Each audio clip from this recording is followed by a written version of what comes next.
இந்த வீடியோ எதுக்குன்னு பார்த்தீங்கன்னா, ஸோ நாம் எல்லோரும் பண்ணுற ஒரு சில தப்பு தான். நானுமே பண்ணுவேன். நமக்கு பிடிச்ச ஒரு விஷயத்த வந்துட்டு நம்ம பண்ண மாட்டோம். ஏன்னா நம்ம ஃபேமிலிலேயோ இல்லை நம்ம சொந்தக்காரவங்களோ ஏதாவது சொல்லிடுவாங்களோ அப்படின்னு சொல்லிட்டு நமக்கு பிடிச்ச விஷயத்த வந்துட்டு நம்ம பண்ணவே மாட்டோம்.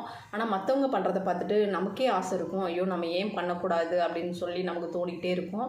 பட் நம்ம வந்துட்டு நம்ம சொந்தக்காரங்கள மற்றவங்கள பற்றி என்றைக்குமே ஃபீல் பண்ண வேண்டாம். நமக்கு இருக்குது ஒரு லைஃப். ஸோ அதை வந்துட்டு நமக்கு பிடிச்ச மாதிரி வாழ்ந்துட்டு போயிடணும். நம்ம இன்றைக்கி சாப்பிட்லேனாலோ இல்லை நம்ம கஷ்டத்தில் இருக்கும்போதோ அவங்க வந்து நமக்கு வந்து ஹெல்ப் பண்ண போகிறது கிடையாது. ஸோ நம்ம கஷ்டப்பட்டாலும் சரி, நம்ம சந்தோஷப்பட்டாலும் சரி, அவங்க வந்து பேசுகிறவங்க பேசிட்டு தான் இருப்பாங்க. இதுக்கு ஒரு பழமொழியே இருக்குது, பழி சொல்ல தெரிகிறவங்களுக்கு வழி சொல்ல தெரியாது அப்படின்னு தான் சொல்லுவாங்க. நம்ம கஷ்டப்படும் போது வந்துட்டு நம்ம வந்துட்டு ஏன் கஷ்டப்படுற, இந்த அவனுக்கு ஒரு 1000 2000 யாரும் தூக்கி கொடுக்க போகிறது கிடையாது. ஸோ நம்ம சந்தோஷமாக இருக்கும்போதும் சரி, நம்ம கஷ்டப்படும் போதும் சரி, அவங்க பேசிட்டு மட்டும்தான் இருப்பாங்க. அதனால் மற்றவங்களுக்காக வாழ்கிறத விட்டுட்டு நம்ம நமக்காக வாழ்ந்தாலே போதும். ஸோ இந்த லைஃப் வந்துட்டு நல்லாயிருக்கும். ஸோ இருக்கிற ஒரு லைஃப்பை ஜாலியாக சந்தோஷமாக என்ஜாய் பண்ணிவிட்டு போயிடணும். தேங்க்யூ.